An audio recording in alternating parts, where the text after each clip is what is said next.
Assalamualaikum warahmatullahi wabarakatuh. Selamat pagi, salam sejahtera untuk kita semua. Tadi pun ngalimpuro. Apa kabar rekan-rekan sekalian? Semoga selalu diberikan kesehatan ya. Semoga kita bisa terus mengikuti proses pembelajaran di PKBM 5 Warna. Baik itu proses pembelajaran kelas online maupun kelas offline. Baik rekan-rekan sekalian, untuk pagi ini kita bertemu lagi di mata pelajaran seni dan budaya untuk meneruskan materi di minggu yang lalu. Di minggu yang lalu kita sudah membahas banyak ya rekan-rekan sekalian, yaitu yang pertama penerapan ragam hias pada bahan kayu, yang kedua pengertian ragam hias, yang ketiga pengertian bahan kayu, dan yang terakhir yaitu ragam hias pada kayu. Seperti itu ya rekan-rekan sekalian. Semoga dibaca terus catatannya. Jadi pada saat pertemuan berikutnya bisa tinggal meneruskan saja seperti itu ya. Untuk pertemuan kali ini kita akan membahas yaitu estetika kayu sebagai produk kreatif. Wah, kita kemarin sudah sempat bahas tentang kayu ya rekan-rekan sekalian, atau ragam hias pada bahan kayu. Itu menarik sekali ya rekan-rekan sekalian. Kenapa? Karena ragam hias kayu itu jika berada di tangan yang kreatif bisa bermanfaat banyak sekali, terutama untuk meningkatkan kualitas ekonomi, begitu ya rekan-rekan sekalian. Baik, kita langsung saja untuk meneruskan materi di minggu yang lalu, beranjak ke pertemuan atau materi di minggu ini. Yang pertama kita akan bahas yaitu tentang teknik penerapan ragam hias pada kayu. Tekniknya, kemarin kita sudah bahas pengertiannya. Sekarang kita akan bahas teknik-teknik penerapan ragam hias pada kayu ya rekan-rekan sekalian ya. Yang pertama yaitu melukis. Jadi ragam hias pada kayu itu tidak hanya mengukir, pasti di sekitaran rekan-rekan sekalian itu banyak yang menggunakan teknik mengukir, tetapi ternyata teknik penerapan ragam hias pada kayu itu bisa digunakan dengan cara yaitu melukis. Melukis itu apa sih? Yaitu cara penerapan ragam hias dengan melukis atau memoleskan motif hiasan tertentu pada permukaan bahan kayu menggunakan cat atau politur. Seperti itu rekan-rekan sekalian. Jadi teknik yang pertama itu melukis. Bisa dilihat rekan-rekan sekalian, ini adalah contoh gambar menggunakan teknik melukis ya rekan-rekan sekalian. Biasanya digunakan atau diaplikasikan di alat dapur seperti talenan, mangkok, piring, seperti itu rekan-rekan sekalian ya. Baik, dilanjutkan kita ke yang kedua yaitu mengukir. Nah, kemarin kita sudah sedikit menyinggung tentang teknik ini yaitu mengukir. Mengukir itu ada macam-macam bentuknya, seperti mengukir bentuk flora, bentuk fauna, dan yang lainnya. Tapi kita di sini tidak membahas itu, kita membahas tekniknya. Teknik mengukir itu adalah penerapan ragam hias dengan membuat tonjolan atau cekungan pada permukaan kayu agar menghasilkan tekstur pola tertentu. Seperti ini rekan-rekan sekalian. Ini ada berbentuk tumbuh-tumbuhan, yang ini ada berbentuk binatang ya rekan-rekan sekalian. Jadi dia berbentuknya timbul atau cekungan gitu teman-teman. Nanti setelah diukir akan dihiasi lagi supaya lebih menarik dan bisa diperjualbelikan, seperti itu rekan-rekan sekalian.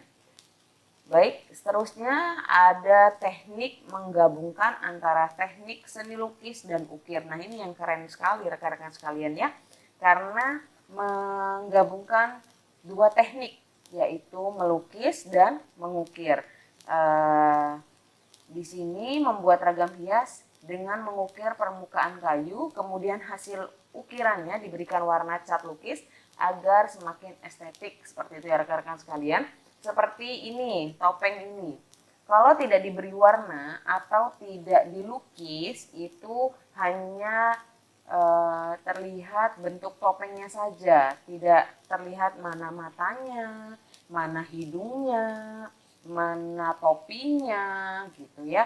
Jadi teknik yang tiga ini perpaduan antara seni atau teknik melukis dan teknik mengukir.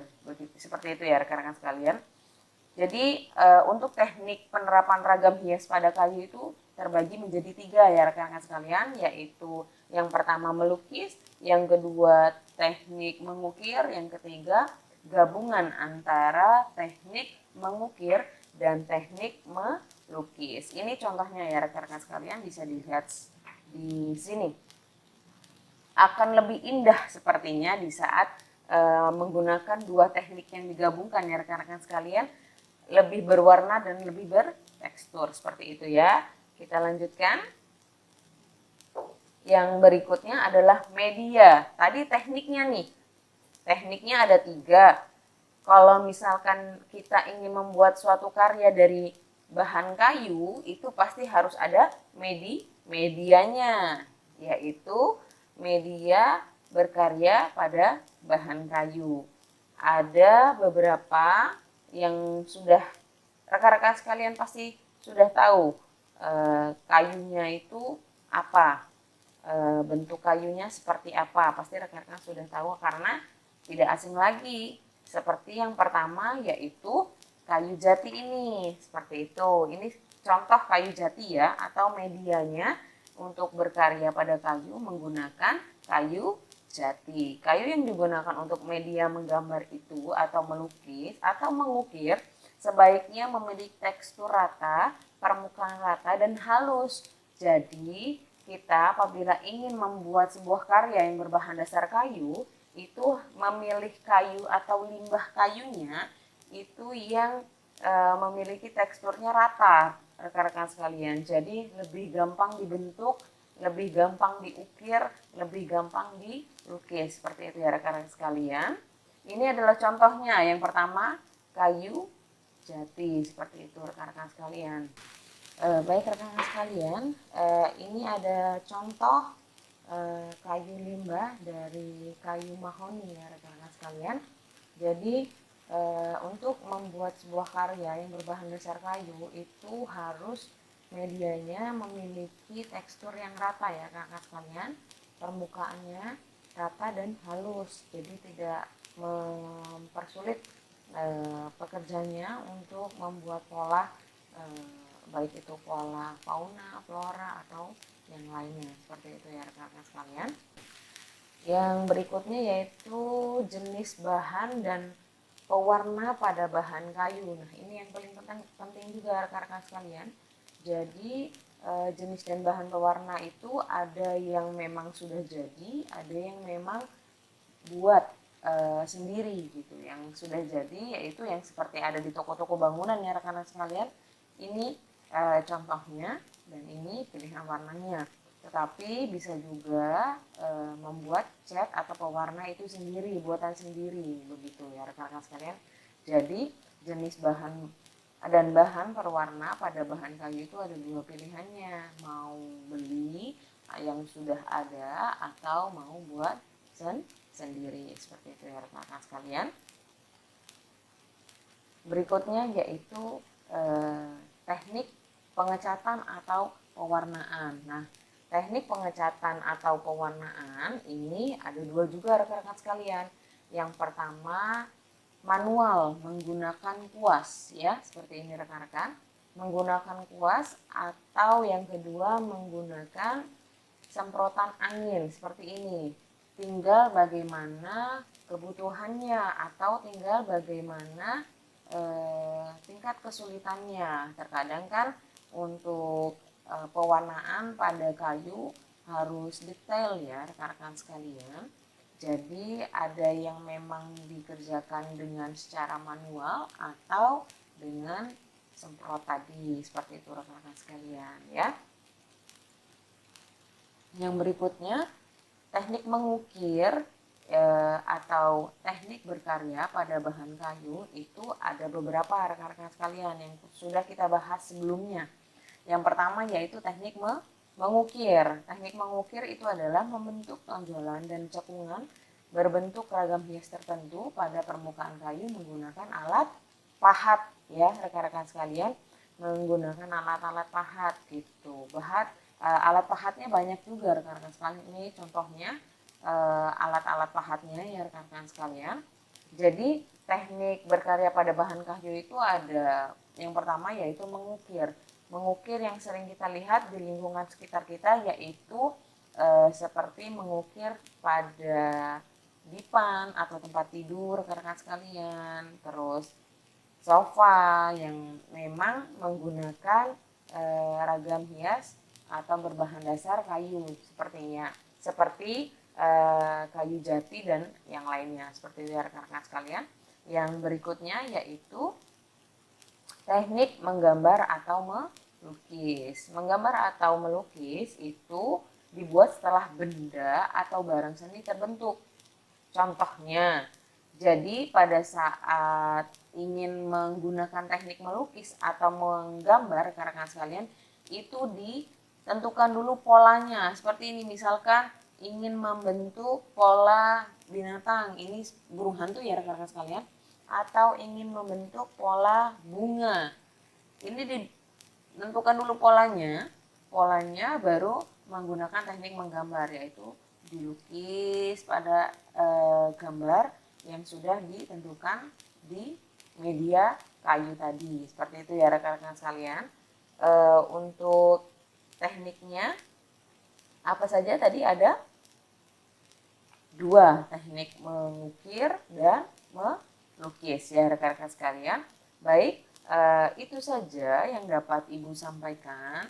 Ibu sudah menyiapkan tugas untuk rekan-rekan sekalian, khususnya untuk siswa paket B, yaitu silakan cari contoh gambar produk-produk kreatif bahan kayu, lalu ditempelkan di buku catatan seni dan budaya rekan-rekan sekalian.